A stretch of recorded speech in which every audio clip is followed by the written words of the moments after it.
Okay. So today I'm going to talk about some more, I guess, well-known artists, American women artists. And go to my slides. See, I'm not in the right place. Let's start here. Okay, so I'm going to talk about Mary Cassatt, American painter. I'm assuming many of you may know who she is. She lived from 1844 to 1926.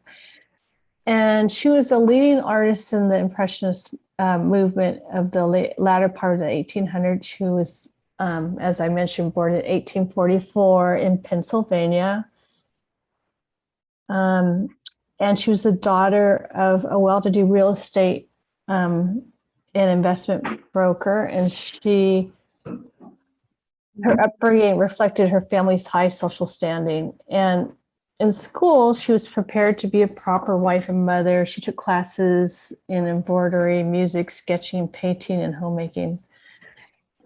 I think that's kind of cool in a way that they consider all those music, sketching, and painting part of being a proper wife and mother. Anyway, the women of her day were discouraged from pursuing a career. She enrolled in the Pennsylvania Academy in Philadelphia in the fine arts at age 16. Here's a picture of her. Oh. And she finally got sick of the art school that she was going to here, and she ended up going to Paris in 1866. And her father declared that he'd rather see his daughter dead than living abroad as a bohemian. But she ended up going with her mother and I believe her sister as chaperones.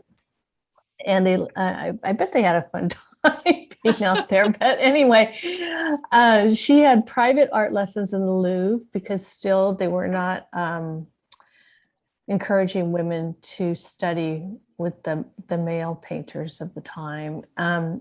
And in 1886, one of her portraits was selected at the prestigious Paris Salon. And it was an annual exhibit run by the French government. And she actually changed her name. She went under a pseudonym of Mary Stevenson when she exhibited her painting in the Paris Salon. And she did end up moving to Paris as her home for the rest of life. She did come back to the US, I think, once. And she was befriended by Edgar Degas. And after 1910, her eyesight got really bad and she had to stop painting. She died in 1926. Okay, so I have a couple of videos that have to do with some in-depth look at some of her work, and then I have one video on about her life. So go into this first one. Oh,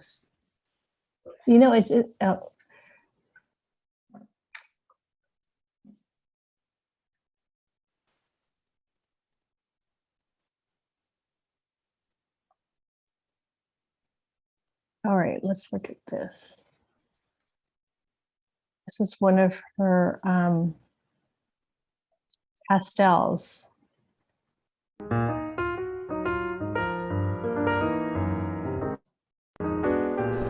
When historians talk about late 19th century Paris, they often talk about a culture of display, and this is a painting that is all about that. We're looking at Mary Cassatt's painting, Woman with a Pearl Necklace in a Loge. And this is perhaps Mary Cassatt's sister, pictured in the Paris Opera House. She's sitting in a private booth, and we can see behind her a mirror which reflects all the other private booths in the Opera House.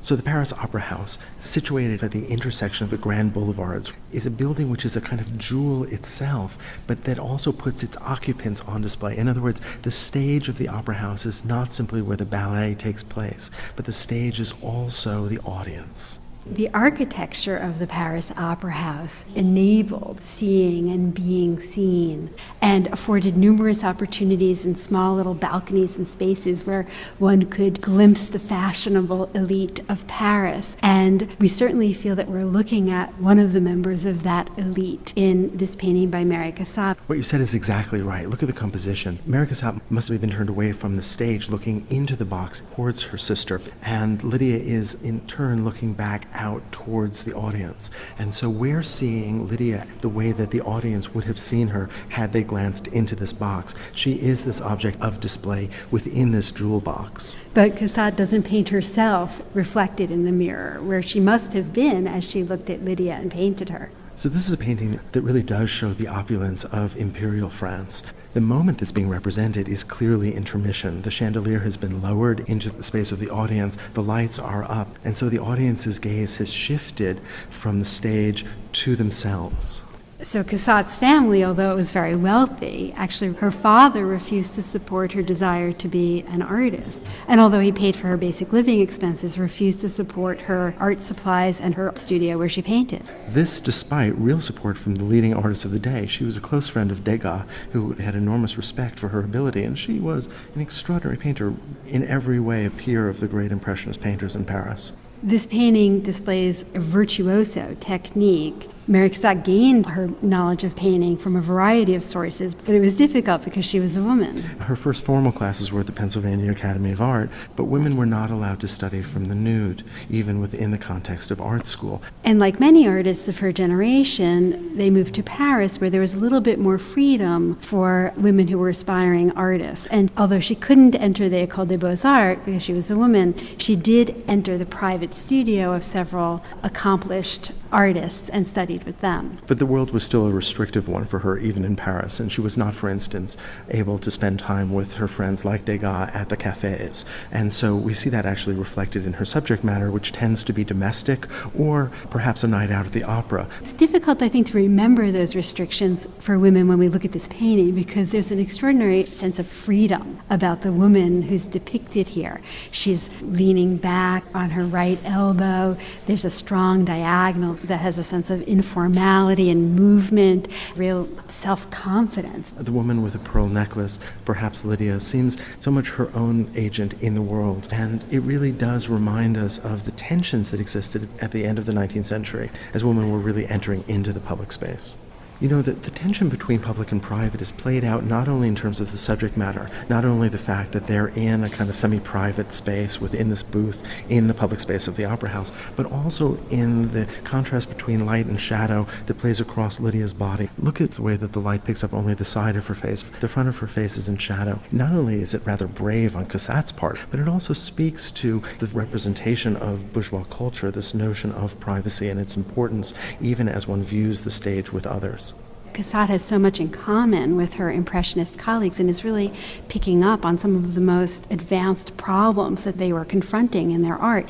An interest in artificial light, for example, the informality of loose brushwork, of an attempt to capture a moment in time. These are all concerns that were important to her Impressionist colleagues. One of the areas that I find most interesting is the place where her shoulders meet, the representation of her shoulders and the representation of the reflection of her shoulders. And all of that comes together just at the top of the upholstered chair that she sits on. And if you work out from that point, the arc of the balcony that we see reflected in the mirror becomes a reference to her vision as she looks out at the audience, even as it looks back to her.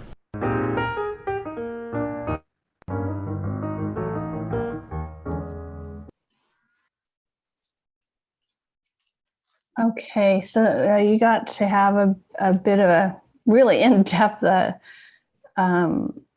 critique, or not so much a critique, but just an analyzation of that piece that of her sister. And so now I'm going to show you a video that's a bit more about her life, and also surprisingly, she was not surprisingly, but she was very active in the women's movement.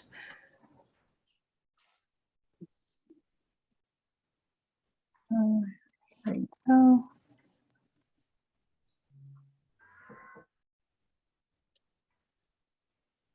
So we have to go through a bit of an ad. You scroll away, you need to hear this. Republicans across the country are moving fast. She is adored for her endearing scenes of mothers lovingly tending to their children, charming if archaic snapshots of a less progressive time.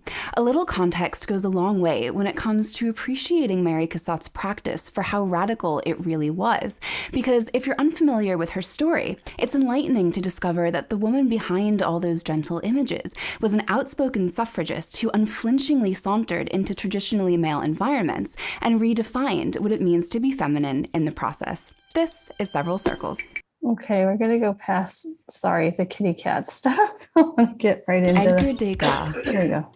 Bert Morisot, Pierre-Auguste Renoir. The Impressionists bequeathed some of the 19th century's most pleasant sensory delights.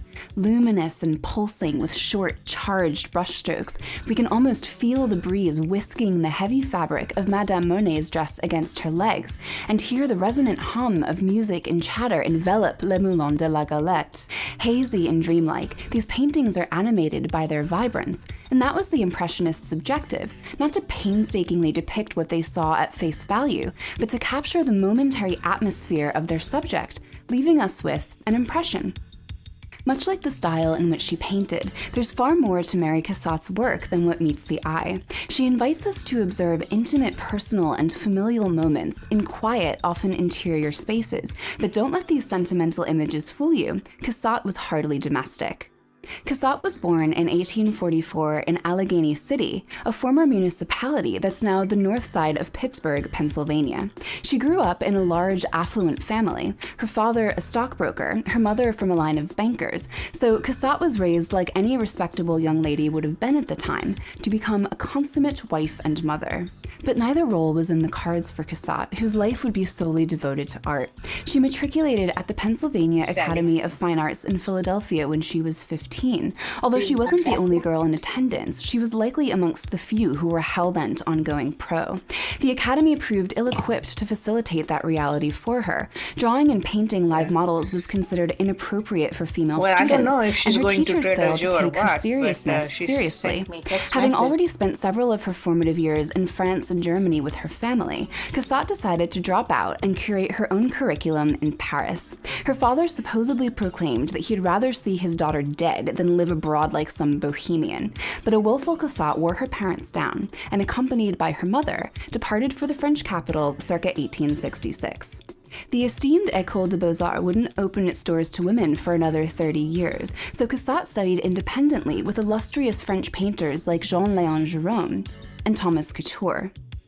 She supplemented her formal training by spending her free hours vigorously studying old master works at the Louvre.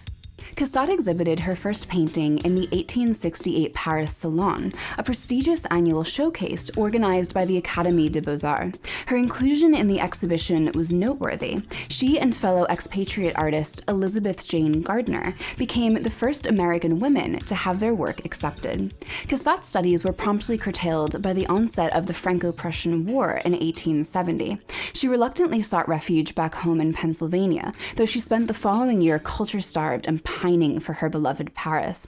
A fortuitous commission from the Archbishop of Pittsburgh sent Cassatt off to the Italian city of Parma to produce copies of two works by the Renaissance painter Correggio.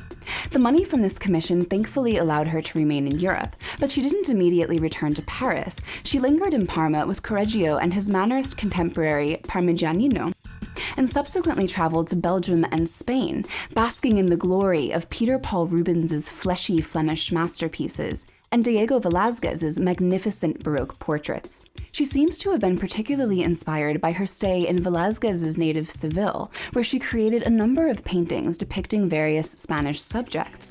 These early paintings are rich and romantic, but they hint at the exuberance that would shine through her mature aesthetic. In 1874, Cassatt settled back in Paris for good. Her repeated inclusion in the Paris salons established a favorable reputation for her, yet she grew increasingly disillusioned with the tired principles of the Academy and recoiled at the thought of becoming a conventional commercial painter.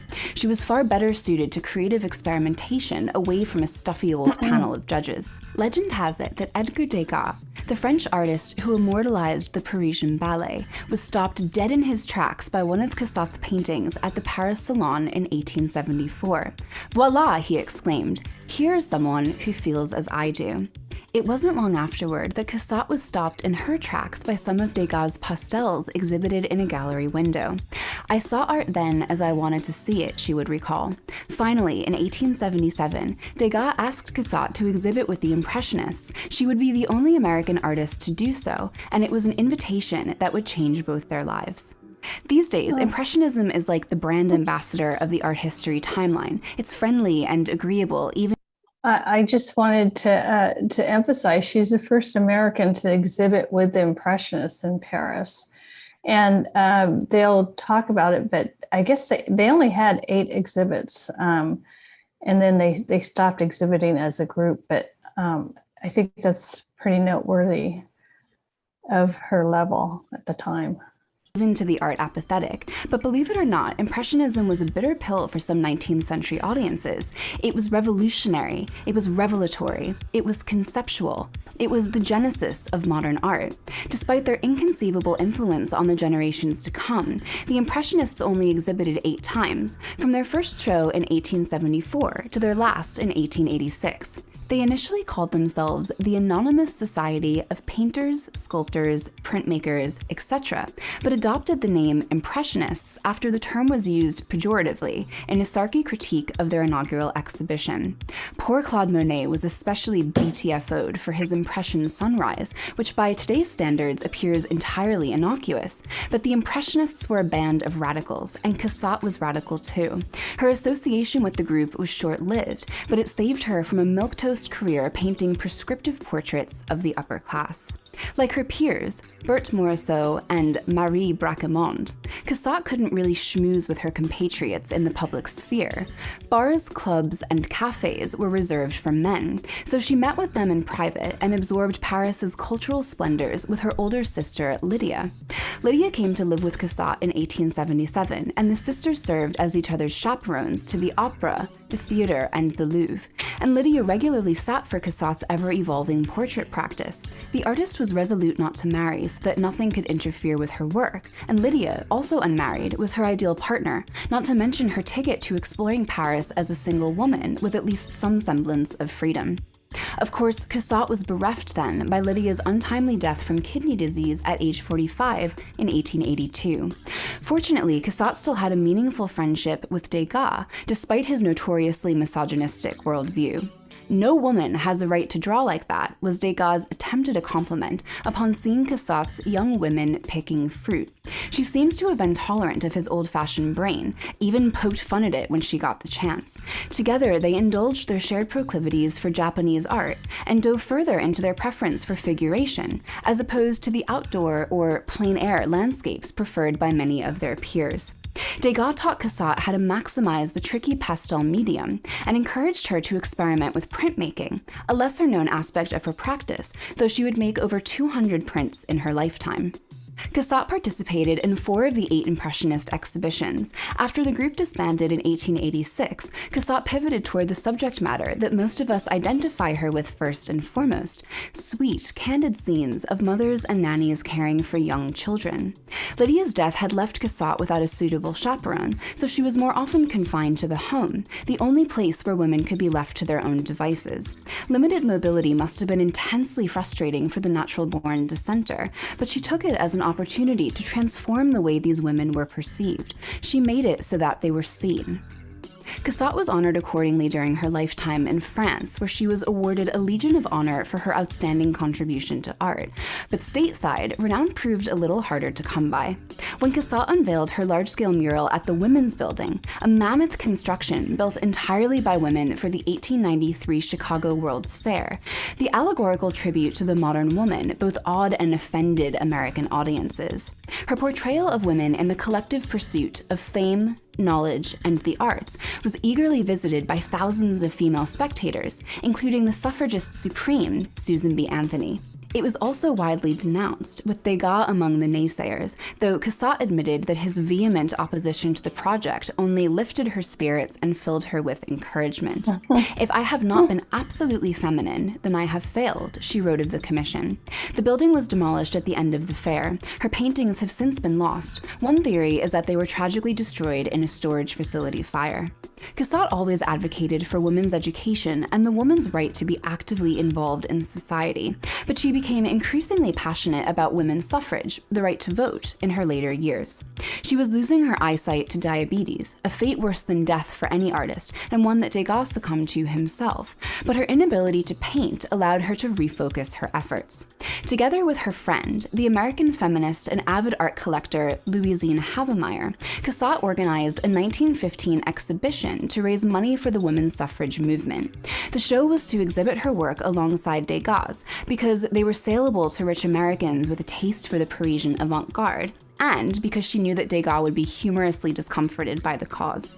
Unfortunately, Cassatt's conservative surviving brothers and their families were in possession of some earlier works that she wished to include in the show.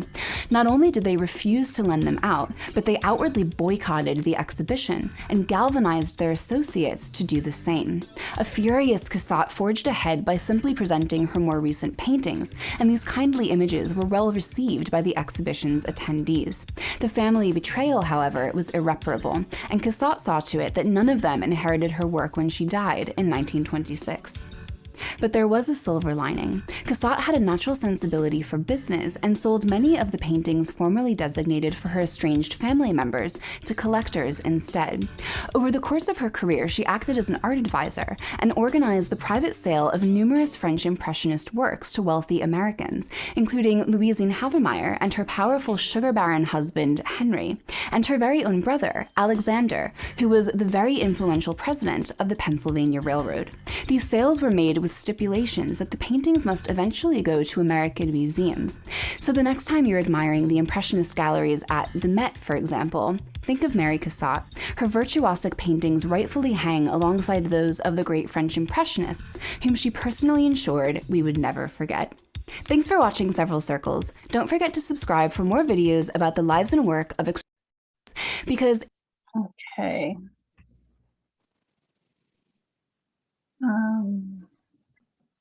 Okay, so that kind of gives you a different view of her, and that her subject matter had to change due to her due to her sister's death and the fact that she couldn't go out in society and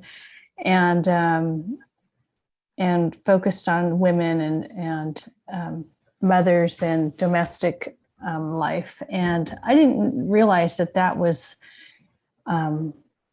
had such an impact, that her being a woman and being restricted affected her subject matter, and also that she was so active in the suffragette movement and had this breach with her family over her politics. I thought that was all very interesting, and she was a very forward-thinking person as well as an incredible artist.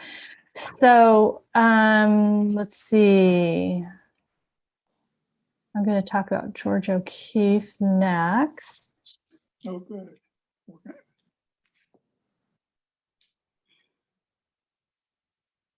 Oh wait. So are you seeing it? Are you seeing her? No. Oh. Okay, sometimes I forget where I am in the share screen. Okay, here we go. Okay, here's Georgia.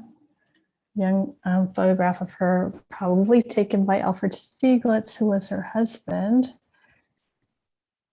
So Georgia O'Keeffe lived from 1887 to 1986. Again, American painter. And she's a 20th century painter and pioneer of American modernism, and best known for her paintings depicting flowers, skyscrapers, animal skills, southwestern landscape. She was born in Sun Prairie, Wisconsin, and she lived in New York and New Mexico. She studied at the Art Institute of Chicago and Art Students League in New York.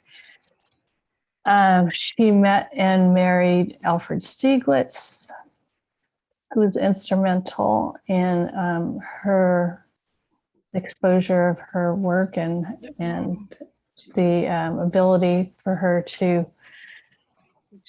be seen, actually. She's considered the mother of American modernism. It's right there. Okay. Let's look at this video. It's about her life.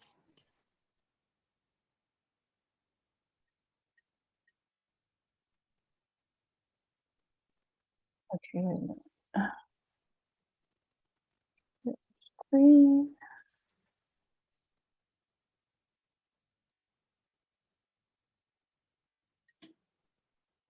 And I don't know if you've been out to her place in Ghost Ranch, but a lot of her spent most of her life in outside of Santa Fe in an area called Abiquiu.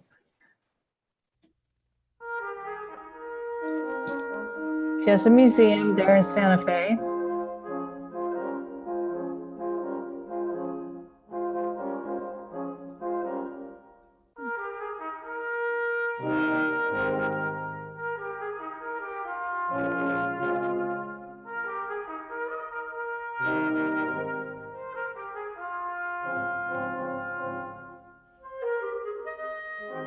This is O'Keeffe country, a land the painter Georgia O'Keeffe made indelibly her own. Northern New Mexico transformed the artist's work and changed her life. As soon as I saw it, that was my country. I'd never seen anything like it before, but it fitted to me exactly. It's something that's in the air. It's just different. The sky is different. The stars are different. The wind is different.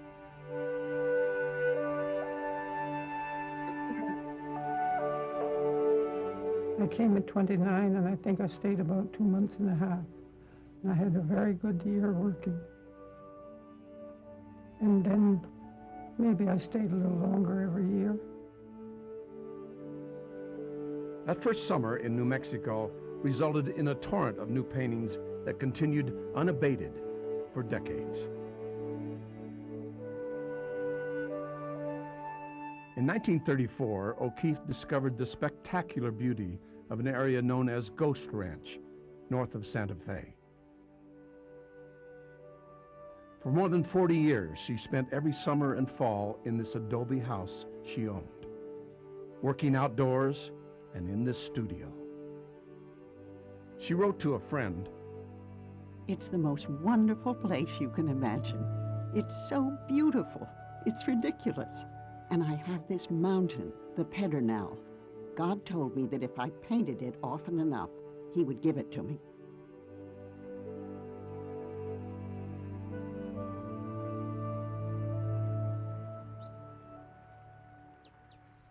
New Mexico gave O'Keeffe the privacy and solitude that were essential to her, where she could live in intimate contact with nature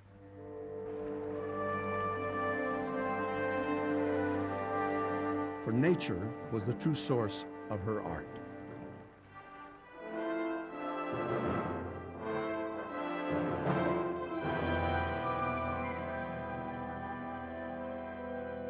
If we understand Georgia O'Keeffe's intense emotional response to nature and her need to create an equivalent in art, we hold the key to her work.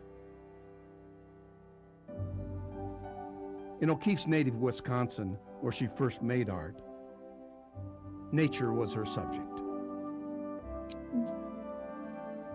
In her 20s, as an art student in Chicago and New York, she could easily imitate the work of other artists. But this was of no interest to O'Keeffe. She stopped painting. It was all academic. You were taught to paint, like somebody else. Made me not want to paint at all. You wanted to paint your own way. She found her own way through the teachings of Arthur Dow and his radical approach to art. His idea was, to put it simply, to fill a space in a beautiful way, which was a new idea to me. She started to work again, but with a difference. In 1915, O'Keeffe used nature as a point of departure and began a series of abstract experiments, unusual for an American artist at that time. Her letters reveal her self-doubt. I wonder if I'm a raving lunatic for trying to make these things. In December 1916, she sent some of these charcoal drawings to a close friend in New York. Anita Politzer immediately showed them to Alfred Stieglitz. Stieglitz was already famous as a great photographer, leader in the fight for recognition of photography as an art form, and first champion of modern art in America at his legendary gallery in New York City, known as 291. Stieglitz's excited response to the originality of O'Keeffe's charcoal drawings would be matched 6 months later by his reaction to the artist in person. He would show 10 of her innovative drawings in a group show in 1916. That fall, O'Keeffe went off to teach in Canyon, Texas, in the vast plains of the Panhandle. In dozens of abstract watercolors and oils, she expressed her fascination with the natural phenomena of Texas. The steep canyons, the dazzling sunrise, the evening star that came out while it was still daylight. Attaching a 6-cent stamp to a mailing tube, she sent a roll of watercolors to Stieglitz. Astonished by their color and abstract vision, Stieglitz gave O'Keeffe her first solo show in April 1917. When she traveled from Texas to New York, it was only partially to see her pictures on the walls of 291. Stieglitz, well, it was him I went up to see. Just had to go, Anita, and I'm so glad I went. For nearly a year, O'Keeffe and Stieglitz had been writing constantly to each other, letters that were a revelation to both.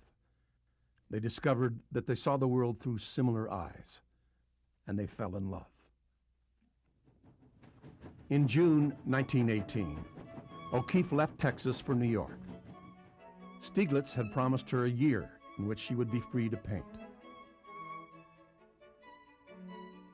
O'Keeffe and Stieglitz lived in New York City and spent the summers at Lake George, New York. They inspired and influenced each other's work.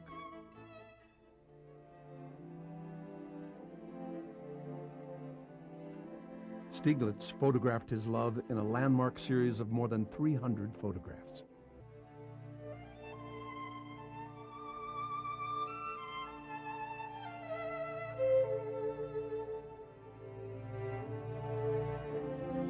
O'Keeffe painted her joy.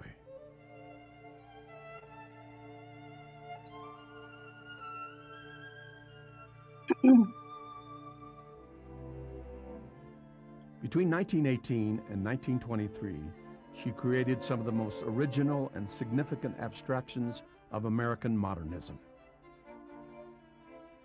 However, before these paintings were exhibited, a traumatic experience changed the direction and emphasis of her work. At his 1921 retrospective, Alfred Stieglitz showed 45 portraits of O'Keeffe, including many intimate nudes. These photographs and what Stieglitz said and wrote about her work created an image of O'Keeffe for critics and public as a sensual and sexual creature. 2 years later, at the first major show in New York of more than 100 of O'Keeffe's paintings, the critics took their cue from Stieglitz and described her work, but especially her abstractions, as expressions of her sexuality. O'Keeffe, shocked and disheartened by these interpretations, turned deliberately to recognizable subjects. Pears were pears, and flowers were flowers. Her large-scale flowers, influenced most likely by photography, added a new dimension to the tradition of flower painting. But alas, these too would receive Freudian analysis. I that apparently was a big turning point in her work, and also I guess the way people saw her work after that, after seeing her photographs and the critique by Stieglitz and then other art writers. So apparently she was never ever very not very comfortable with that analyzation of her work, and never saw that herself, or it wasn't her intention. Although O'Keeffe became known for her paintings of recognizable forms, she never abandoned abstraction. But whatever she painted, it was her fusion of the abstract and the real that gave solidity and strength to her painting. Well, if it wasn't good in the abstract sense, it wouldn't have been much good. Just to paint a cross is nothing. O'Keeffe's New York paintings, combining abstraction and reality, show her interest in modernist photography. At the time, she was told, "What are you going to paint New York for anyway? You can't do that. The men haven't even done very well with it. What do you think you're going to do?" the 20s brought O'Keeffe recognition and great success. Her paintings were praised by critics and bought by collectors.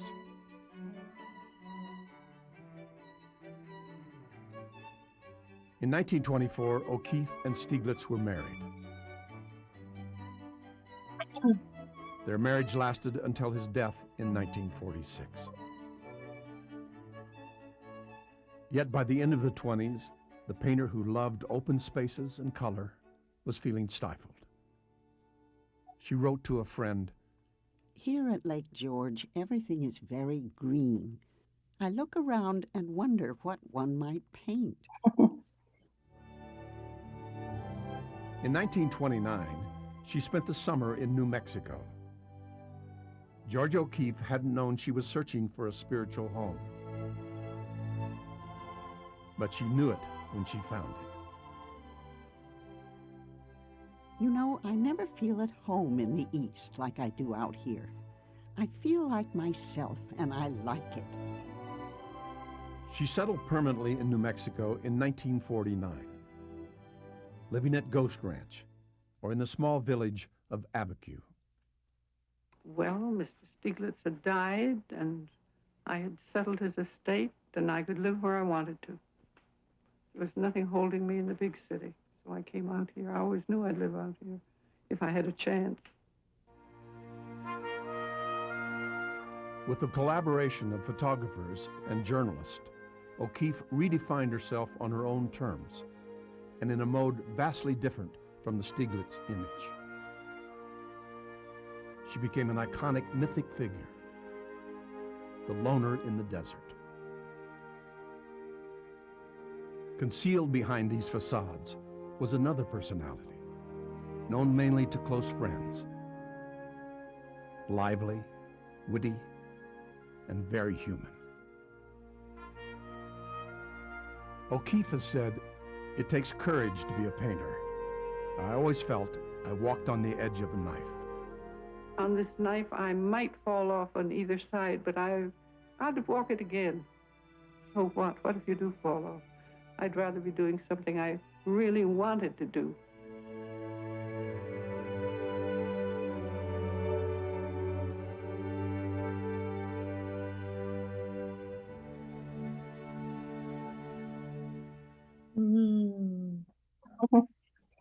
Okay, so very different artists at different times, different kind of work. And so my last artist I'm going to show is Louise Nevelson, who completely not a painter, different medium.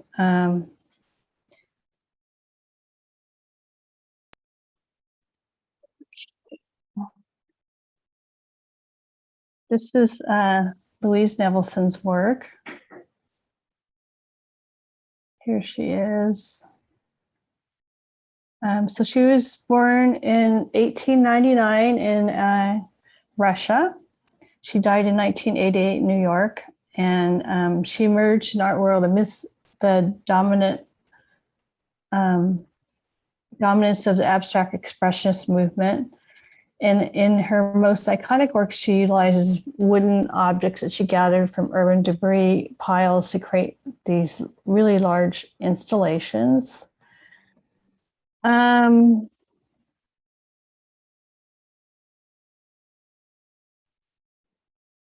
Okay, let's look at some of her work.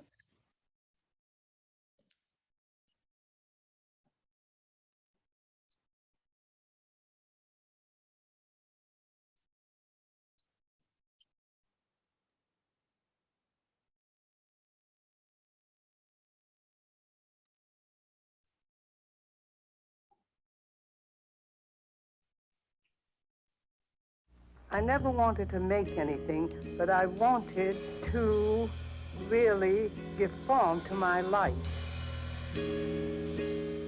And the things that are here are the mirrors of the form that I wanted. I never thought of it in terms of black or white or this or that, but as my forms became closer to the way I was thinking, I gave myself titles like that I'm an architect of shadow. And that went on for some years. And then I identified very closely with reflection. And then I realized, and I gave myself a title, that I was an architect of light.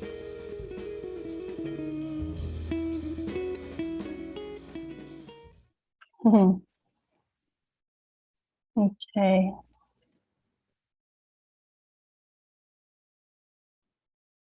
Let's see. Oopsie.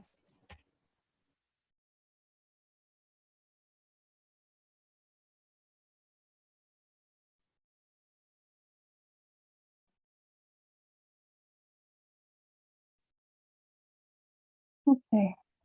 I have a couple more videos of her.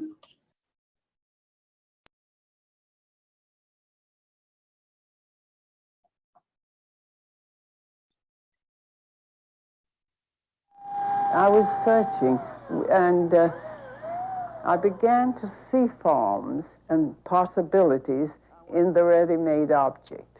Yeah. Okay. One. Now we'll take this out.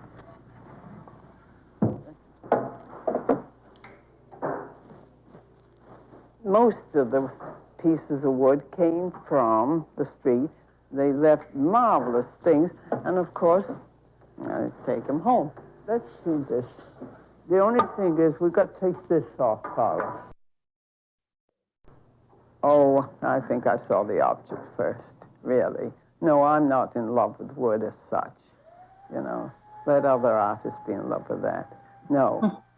The forms were important. If I loved wood so much, I wouldn't paint it black. I'd leave it.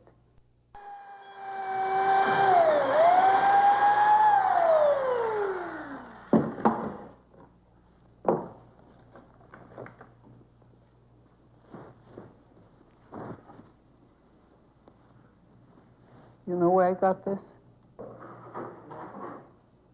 Across the street, there was a school, and this is old wood. They had what you call the banister. Oh. See, that's how it's so heavy. That's nice. A nice piece, yes.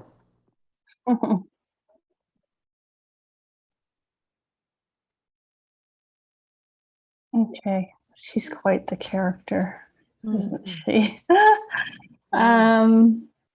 Okay.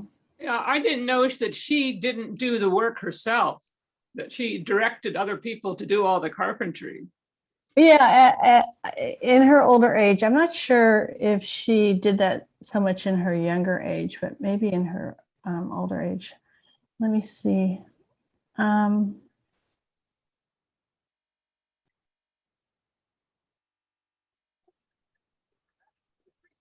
Hmm.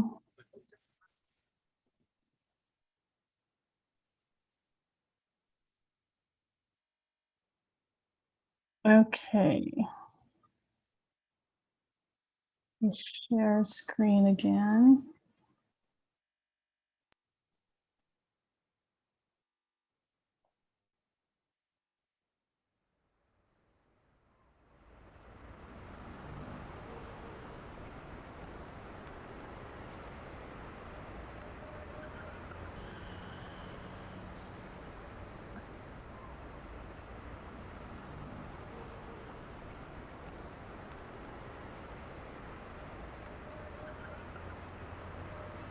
If we recognize what we are made of and how we are made and put together, the rest is an extension.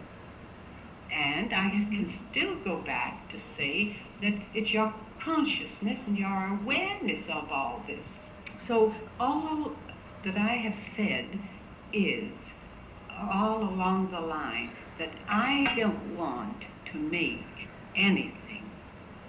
What I am doing is living the livingness of life and using all these things to extend this awareness.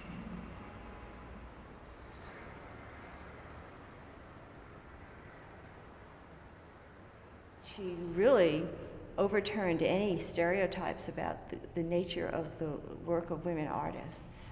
It's very difficult to forget a Louise Nevelson. I mean, her image is so firm and so solid. Her energy was so crystallized, particularly by the 70s, that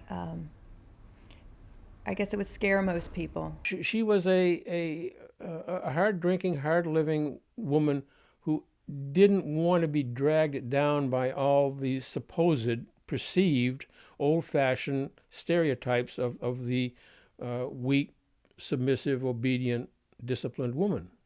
I knew her for 40 years, but the last 14 years, when I was on the Bowery, my address was Spring Street, and she was on Spring Street. And it was just work, work, work. Be embarrassed to talk about being happy. She said, that's ridiculous. The only thing that matters is work. As far as Louise was concerned, her work was Louise. She was determined to let the world know who she was at all cost, and no one was going to stop her because she knew her worth, don't you see? And then it was her own dedication. She obviously, she was her own goddess, and it isn't every artist who is their own goddess. She did want very much to take her cubist being and put it in a form that had not been seen before, and she did just that. And that is her greatness.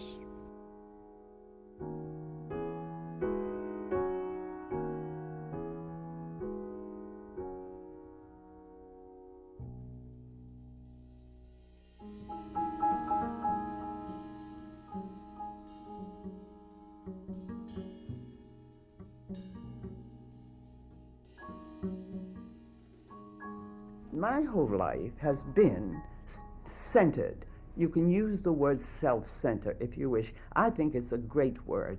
Who am I going to center myself on, if not on my inner self?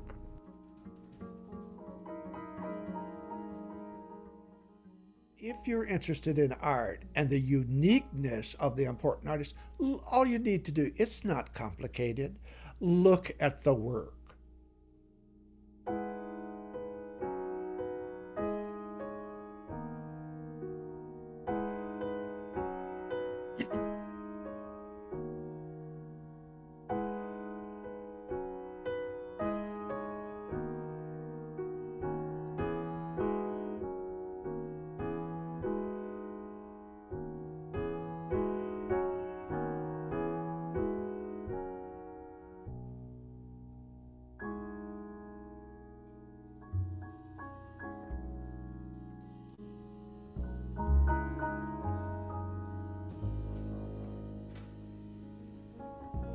very few artists who are comfortable with no color.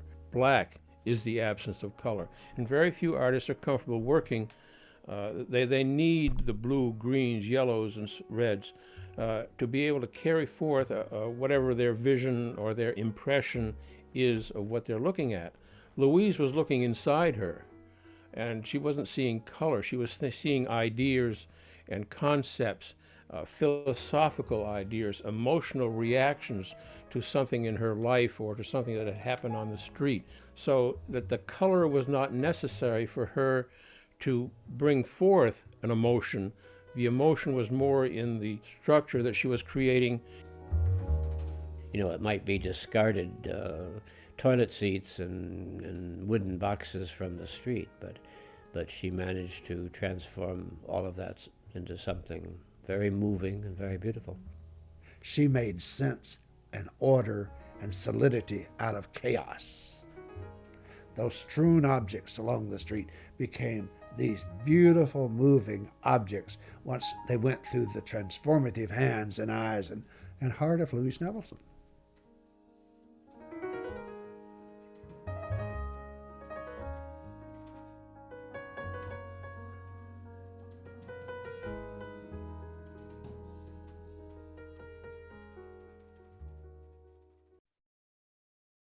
Okay, another completely different artist and with a lot more gusto and self-assuredness of her time.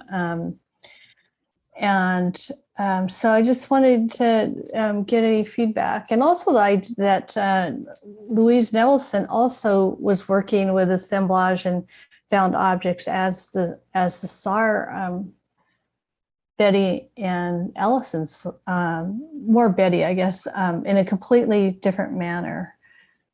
So just reflecting on how artists can maybe have the same process of gathering their materials, but use them in a completely different way. So we have a few minutes. Does anyone have any questions or any thoughts about artists we saw today?